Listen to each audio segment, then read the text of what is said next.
नमस्कार दोस्तों, टेक हिंदी की पीसी बिल्ड की सीरीज में आप सभी का बहुत बहुत स्वागत है। और अगर आप पीसी बिल्ड की बेसिक नॉलेज लेना चाहते हैं तो उस पर हमने पर्टिकुलर पहला वीडियो किया है और ये सीरीज का दूसरा वीडियो है। तो यहाँ पे क्लिक करके वो पहला वीडियो आप देख सकते हैं। तो जब भी आप लैपटॉप या फिर पीसी बिल्ड के बारे में सोचते हो तो सबसे पहले आपको चूज करना पड़ता है प्रोसेसर। और जब भी प्रोसेसर चूज करने की बात आती है तो सबसे पहला सवाल ये आता है कि मैं AMD लूं या फिर इंटेल लूं। काफी सारे लोग बोलते हैं कि ये एक ब्रांड अच्छी ब्रांड है या फिर ये ब्रांड आपको नहीं लेनी चाहिए, मगर ये एक मिथ है। काफी सारी ऐसी बातें हैं इंटेल के बारे में जो अच्छी है, काफी सारी बातें ऐसी है कि AMD के बारे में अच्छी है। दोनों के प्रॉब्लम्स भी है, तो आज हम उसी के बारे में बात करने वाले हैं। तो चलिए देखते हैं।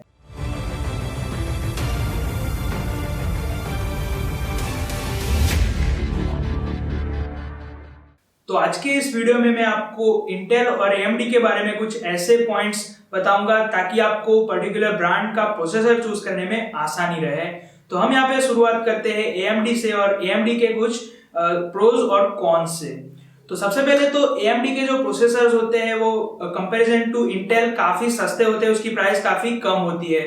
सोच लीजिए कि आपका बजट स्ट्रिक्टली है 25,000, एक लैपटॉप बाय करना है आपको, तो उतनी ही परफॉर्मेंस वाला लैपटॉप आपको पर्टिकुलर इंटेल की या फिर इंटेल के प्रोसेसर बेस में लेना होगा तो उसकी प्राइस 30 to 32K से चालू होगी। मगर आप वैसा ही परफॉर्मेंस वाला लैपटॉप आप चूज कर पाएंगे AMD में। मगर ऐसा क्यों और उसके क्या नुकसान भी है? जैसे कि इंटेल बेस्ड जो प्रोसेसर होते हैं उसका बैटरी बैकअप काफी अच्छा होता है, उसका प्रोसेसर का पावर कंजप्शन काफी कम होता है। और वो कंपेयर करने जाए हम AMD में तो AMD में पावर कंजप्शन ज्यादा होता है, यानी कि अगर आप लैपटॉप बाय करना चाहते हैं उतने बजट में तो आप ले पाएंगे, मगर उसकी बैटरी आप ज्यादा एक्सपेक्ट नहीं कर सकते हैं। AMD के बारे में आपको मैं एक और अच्छी बात बताऊं कि उसका ऑनबोर्ड ग्राफिक सपोर्ट काफी अच्छा होता है कंपेयर टू इंटेल। जैसे कि आप सोच लीजिए कि इंटेल बेस कोई आप प्रोसेसर बाय कर रहे हैं तो वहां से आप बिल्कुल भी एक्सपेक्ट नहीं कर पाएंगे कि आप विदाउट ग्राफिक कार्ड उसमें गेम खेल सके या फिर ग्राफिक्स इंटेंसिव एप्लीकेशनों का यूज कर पाए।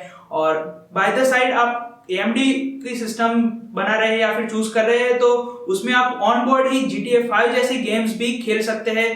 तो एक काफी बड़ा एडवांटेज ओवर इंटेल है AMD का। और एक बात मैं आपको AMD के बारे में बताऊं तो आप जब भी AMD का कोई प्रोसेसर बाय करते हैं तो वहां से आपको जितनी प्राइस आप पे कर रहे हैं उससे काफी इंटेल की कंपैरिजन में आपको मल्टी कोर परफॉर्मेंस काफी अच्छा मिलेगा। जैसे कि आप 10-12 हजार रुपए का भी प्रोसेसर ले रहे हैं तो आपको वहां पे 6 कोर 8 कोर जैसी चॉइस भी मिल जाती है। और अगर आप by the side Intel choose कर रहे हैं तो वहां पे आपको मैक्सिमम 4 कोर का Core i5 प्रोसेसर ही मिल पाए। तो ओवरऑल मल्टीपल कोर परफॉर्मेंस आपको AMD में ज्यादा ऑप्शन अवेल कराता है। अब यहाँ पे आप सोच रहे होंगे तो मैं एक AMD का ही CPU बाय करूंगा, मगर ऐसा नहीं है। जैसे कि मैंने आगे बताया कि वहां पे आपको बैटरी बैकअप अच्छा नहीं मिलेगा और जो सिंगल कोर परफॉर्मेंस होती है वो काफी बुरी होती है इंटेल्स के कंपैरिजन में। वो एक पॉइंट है। उसके बाद आप जब भी AMD का प्रोसेसर बेस्ड लैपटॉप बाय करने जाते हैं तो जब भी आपका बजट ज्यादा रहता है, जैसे कि सोच लीजिए कि आप 40-50 हजार रुपए में AMD का कोई लैपटॉप बाय करना चाहते हैं तो वहां पे काफी कम ऑप्शंस अवेलेबल है। जैसे कि मैंने तो देखा है कि ऑप्शन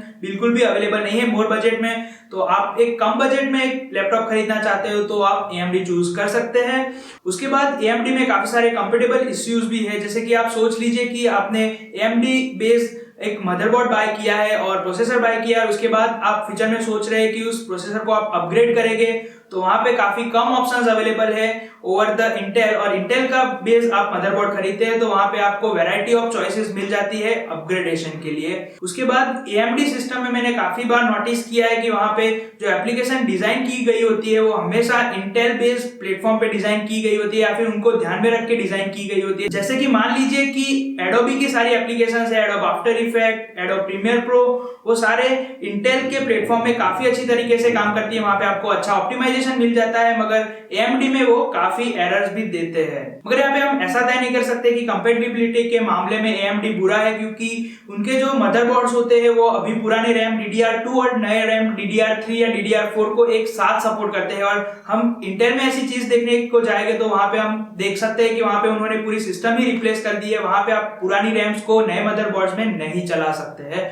तो एक चीज थी जो आपको ध्यान में रखने की जरूरत है। तो अब हम जानते हैं इंटेल के बारे में। मगर यहाँ पे मैं आपको एक बात बता दूं कि एट द लास्ट में आपको एक बहुत बड़ा कंक्लूजन देने वाला हूं, कुछ टिप्स देने वाला हूं, तो इस वीडियो को लास्ट तक देखते रहिएगा। इंटेल का सबसे बड़ा बेनिफिट ये है कि आप इंटेल प्रोसेसर चूज करते हैं, वहां पे आपको सबसे ज्यादा बैटरी बैकअप मिलने वाला है, क्योंकि इंटेल के जो प्रोसेसर होते हैं वो वेल ऑप्टिमाइज होते हैं पावर कंजप्शन के मामले में। और इंटेल के प्रोसेसर का सिंगल कोर परफॉर्मेंस बहुत ही अच्छा होता है। तो सोच लीजिए कि आपके कंप्यूटर में ऐसी काफी सारी एप्लीकेशंस होती है जो मल्टी कोर को कभी यूज ही नहीं करने वाली, वो हमेशा सिंगल कोर पे चलती है, और इस तरह से ओवरऑल आपकी सिस्टम स्टेबलाइज रहेगी और वेल ऑप्टिमाइज रहेगी आप इंटेल का प्रोसेसर चूज करते हैं तो। यानी कि आप एक होम के लिए या फिर नॉर्मल यूज के लिए इंटेल का प्रोसेसर चूज करते हैं तो वो एक बेस्ट चॉइस रहेगी। और हम इसकी वैरायटी के बारे में जाने तो आपको हर एक बजट में इंटेल में काफी सारी बजट के अनुसार वैरायटीज भी मिल जाएगी। अब जानते हैं इंटेल के कुछ नेगेटिव पॉइंट्स के बारे में, क्योंकि वो भी एक परफेक्ट ब्रांड नहीं है। जैसे कि आप उन्हें कंपेयर करेंगे बजट के वाइज तो सेम परफॉर्मेंस वाला सीपीयू एक AMD का सीपीयू आपको इंटेल की कंपैरिजन में काफी सस्ता मिलेगा।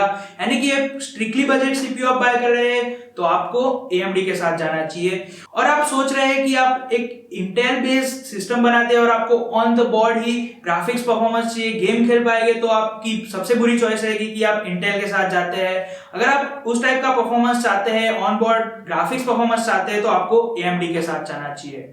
तो एट द एंड मुझे लगता है आपको देखकर कि आप बहुत ही कंफ्यूज हो चुके हैं, क्योंकि ये चीज ही ऐसी है। मुझे भी ऐसे स्टार्टिंग में लगता था कि ये चीजें बहुत कंफ्यूजिंग है।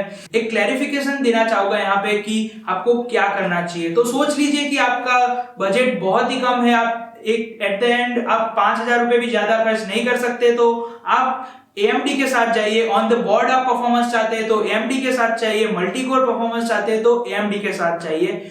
और अगर आप ओवरऑल यूज के लिए परफेक्ट फ्यूचर अपडेशन के लिए सोच रहे हैं, कंपैटिबिलिटी के बारे में सोच रहे हैं, तो आप इंटेल के साथ चाहिए। तो एट द लास्ट में आपको ये बिल्कुल बताना नहीं चाहूंगा कि ये चीजें हमेशा के लिए सेम रहने वाली है, क्योंकि चीजें हमेशा चेंज होती रहती है। और आपको ऐसा भी हो फ्यूचर में कि AMD में भी वैरायटी ऑप्शन या फिर वैरायटी बजट में ऑप्शन मिलने स्टार्ट हो जाए, या फिर इंटेल भी आपको ऑन बोर्ड ग्राफिक्स अच्छे दे पाए। जैसे कि इंटेल की 7th जनरेशन लॉन्च होने वाली है, उसमें ग्राफिक्स परफॉर्मेंस को इंटू 10 गुना तक बढ़ा दिया गया है। तो होप कि वो जल्दी लॉन्च हो। यानी कि टाइम के साथ ये सारी चीजें चेंज होती रहती है, तो आप इस बात को या फिर इस पर्टिकुलर वीडियो को स्टिक टू ना हो जाइए। और अगले वीडियो में हम वैसा ही वीडियो आपके सामने लेकर आने वाले हैं कि पर्टिकुलर बजट में पर्टिकुलर आपका क्या काम है, रिक्वायरमेंट क्या है, उसके अनुसार आपको कौन सा प्रोसेसर कौन से बजट में बाय करना चाहिए। और टेक हिंदी को हर एक सोशल मीडिया पे वहां पे फॉलो कर दीजिए, क्योंकि हम बिहाइंड द सीन और वैसे वीडियोस आपके लिए लेके आते रहते हैं वहां पे।